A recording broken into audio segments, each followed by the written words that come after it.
how do you guys usually handle that with your athletes when, that subject comes up? It's like, hey, I've been hitting my plan up, been on point, but I got this thing coming up this weekend and it's making me a little uneasy. I mean, for me, I guess I could take that a couple of ways, but basically everyone I work with is trying to develop these long-term habits. And Yeah. I've just noticed that like a typical approach was like, hey, I'm just going to like avoid all these foods until I get to my goal. And then once I get my goal, I'm gonna add these foods back in. Yeah. The only problem I've seen with that is like, I feel like eating out is a skill. Like being able to go to a restaurant and be surrounded by a bunch of food that looks really good and, not order those things or not get caught up in the moment, or being able to show up at a restaurant with just the right amount of hunger where we're not too hungry but not too full. I feel like all of that's a skill. And so I'm always trying to like tell people like, hey, like just practice this stuff on the way down. This way, when you kind of get to your goal weight, you're already used to being in those environments. You're already used to making those decisions. You already have all those skill sets built up. So I guess the way I handle it is that's the first thing. Because I remember like, and I have noticed this, and I would even feel this way at times before as well. Like in the past, is like just this feeling of guilt anytime I ate out. It's like it was automatically wrong, as if I automatically like it automatically meant failure.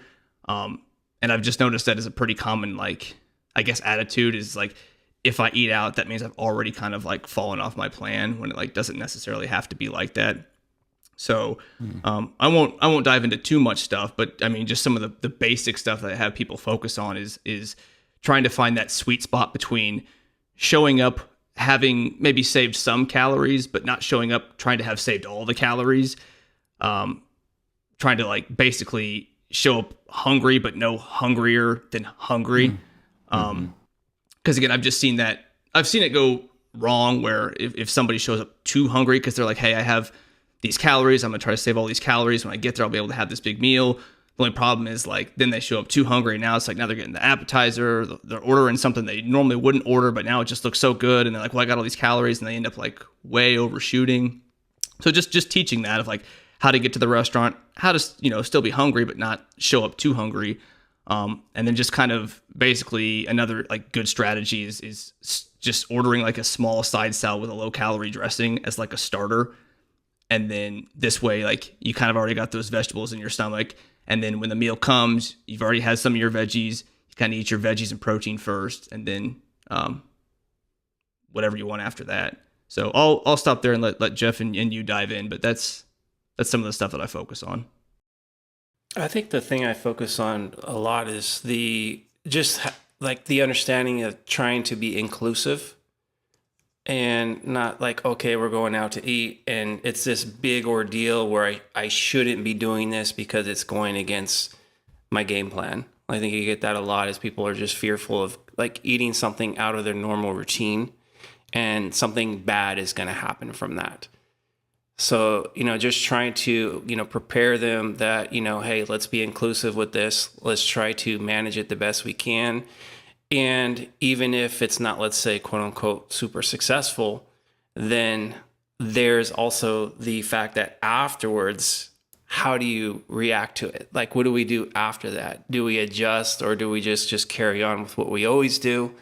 So there should be some prep to it, as far as from a mental perspective of like just getting them to embrace the fact that, okay, you're going to go out to eat, whether it's like, a date night or, you're going with family or whatever. Like, you don't want to go into it with the fact that this bodybuilding thing is robbing you of like maybe your enjoyment of that life gain that you're about to have. Because I'm sure you guys have experienced this with your athletes. Like there's just so much anxiety built up around it that they're not fully present when they're there. They're not actually enjoying the people that they're with, because they're just so focused on like how many calories are in this, or I should be eating this or that. So it's just, to me, it's like, I hate seeing people not being able to enjoy life's finer moments. And, even if, let's say, they're a little unsuccessful, they go over, it's not the end of the world, because you still have life after that to try to correct things and steer the ship right, if you will. Yeah. It reminds me of, we had this German foreign exchange student in high school. And I didn't drink in high school, but all the other kids, it's like they just got pulverized if somehow they managed to get their hands on the stuff. And like I remember for her, she's like, "This is so weird because like in Germany, it's like it's like it's not as much of a forbidden fruit." So she's just like, "Okay, I might have a beer, but like I have no interest on like hanging from a chandelier, like being just absolutely wasted." So with the like you said, Steve, with the eating, it's like it's a skill. It's like it's gonna be around for from here until like the rest of your life. Like you're gonna have social events, and quite often social events like that is a part of it at least.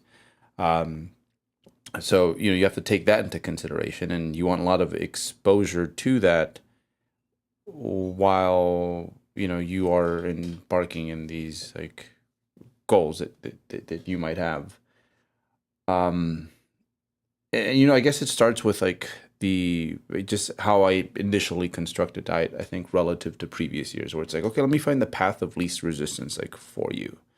Like, what are the small things we can do now so that we build up a great foundation, so that, for the most part, especially with newer folks, it's like a lot of the recompositioning that we want is going to come from the adaptations that take place through like strength training. So like if they're not a breakfast person, it's like, okay, I'm not going to make you a breakfast person. It's like, we're going to use that in a way to like, hey, like leverage that in a way where maybe when we're in a fat loss phase, it can help us have a window in the day where we don't really take in a whole lot of calories. But then, again, there's going to be other things. It's like, hey, maybe Sunday after church, like it's like you and the family always go out to eat. I had this one athlete a few years back that I was impressed. Like him and his bros like have family dinner. I think it's like a random Wednesday or Thursday, and I'm like, wow, you guys are in your early 20s, and you guys are doing this. Like, this is great. Like, you need to keep up with this.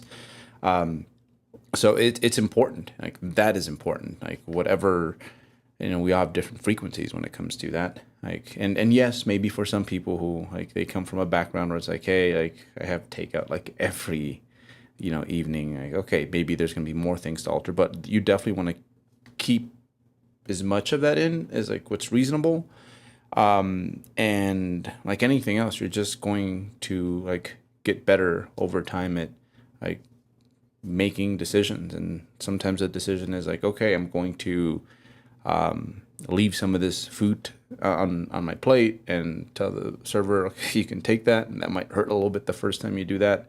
Or sometimes it's like, hey, it's like Thanksgiving, like this is this food that like grandma makes, I don't get to have like all the time. I am probably going to load myself up with a little bit extra of this because it hardly ever happens realistically. But yeah, teaching them to like navigate like in those sort of environments is highly important. And the people who really grasp this, they're the people who are able to go further when it comes to whatever it is that they want to push. You see less moments in their timeline where there's these big lapses. So yeah, it's a must. And I think what you do with like each person is kind of, it's very dependent on the individual and, what sort of things come up in their life. Right. But it's a must. And having, like Jeff said, it's like an inclusive diet, super, super important because you got to be flexible rather than breakable. I think it's a good example you brought up of of the alcohol, because the same thing happens with food. Like I've seen where people like kind of build up like, hey, I can't have this food or this type of food because every time I have that food, I binge. But it's like the chicken or the egg thing. It's like you binge on it because you never allow yourself to have it until eventually that craving gets so big that you're just like, F it. Like I'm just going to have it all. And then that only reinforces that belief that I can't have this food. Or if you let yourself have that thing more, and you're open to failing, then eventually you become desensitized to that food in most cases. Not always, in most cases though. And then you can have that food in moderation. Again, there's a lot of context there, but generally speaking, it's possible. But yeah, it was interesting you brought that with alcohol, because it's like it's the same thing with food. Or we were talking off air how some people will think that they have maybe like an intolerance to gluten, but basically they never allow themselves to have gluten until they go out to eat. And when they go out to eat, they have an entire pizza and now they feel terrible. And this is, again, a kind of, oh, it must be the gluten that's messing me up. Or it's like, no, it's that whole massive quantity of everything that you just ate. But again, it kind of, because all the kind of narratives out there and all the information out there about gluten, it reinforces that belief.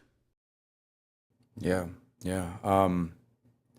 Where I've seen the eating out really impact my athletes, oddly enough, is going to be during gaining phases, especially, I guess, the folks that get a little bit more of a rush from food relative to others. So usually they come from a background where they were heavier before they started bodybuilding. So there's a lot of resistance anyways to like phases where it's like, you know what, like being in a controlled caloric surplus over time is going to make you look better in the long term. So that's already a hard sell. But what ends up happening is that quite often with their gaining phases, it's not the chronic surplus like throughout the week that necessarily gets them to the point where 3 months from now they're like, you know what, like I've already met my goal weight, like this bulking stuff doesn't work. It's kind of like the gluten. It's like they're like it's the eating out. It's like during those moments they're not able to control themselves or keep their goals in mind. So they end up turning, I don't know, maybe their goal caloric intake is somewhere between 25 and 2,700 calories. But every time they eat out, it just becomes one of those things where it's like, you know, they're 4,000 calorie days. You know, and you have that happen, say, twice a week, which especially for young folks, I think there's usually that's I think a pretty normal frequency of like social eating.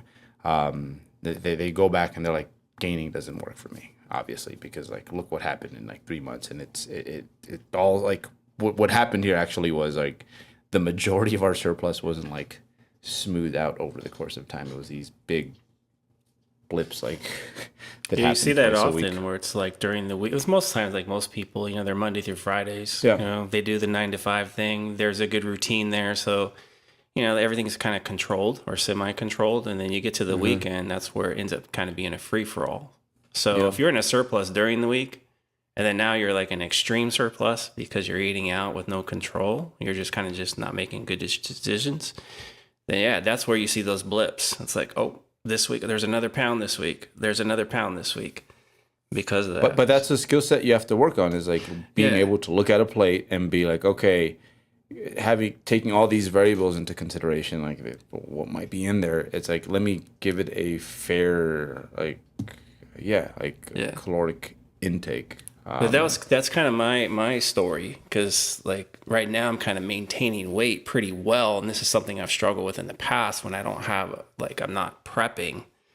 Like that off season is more of the struggle. So the tool that I've kind of like realized for me that works pretty well is like actually having more of a like maybe even a maintenance calories during the week, or even just a very subtle deficit. But the weekend, you can consider them like refeeds. It's not like I'm going crazy and eating whole large pizzas like Steve was saying, because I don't want no GI disruptions.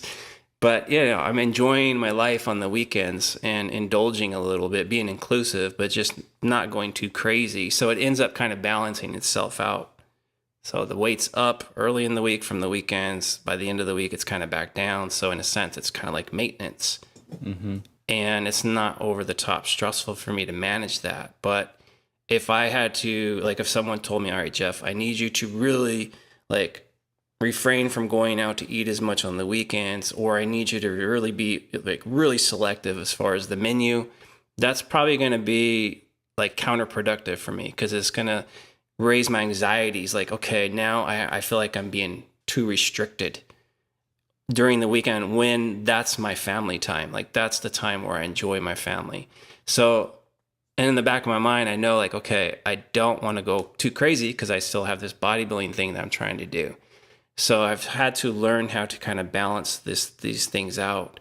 And this is the tool right now anyways, under my context, that seems to be working pretty well. So And I'm not stressing during the week about even if it is a slight deficit, because in the end, it's really not a deficit when you take a big step back and you look through a bigger picture or a bigger lens. So I think we're all in agreement that eating out is a part of life, and that no one should feel guilty about eating out, and that especially in the off season, that should be your time to experiment with playing around with eating out even more. That's the time to develop those skills and to, like you said, Jeff, like chill with your family, and like that's when you should be the least concerned about it. Yeah. But at the same time, like you still have to, like even on the weekend, I still have some strategies, because, you know, it's like, okay, because most of the time we're either going out to lunch or dinner. It's never breakfast.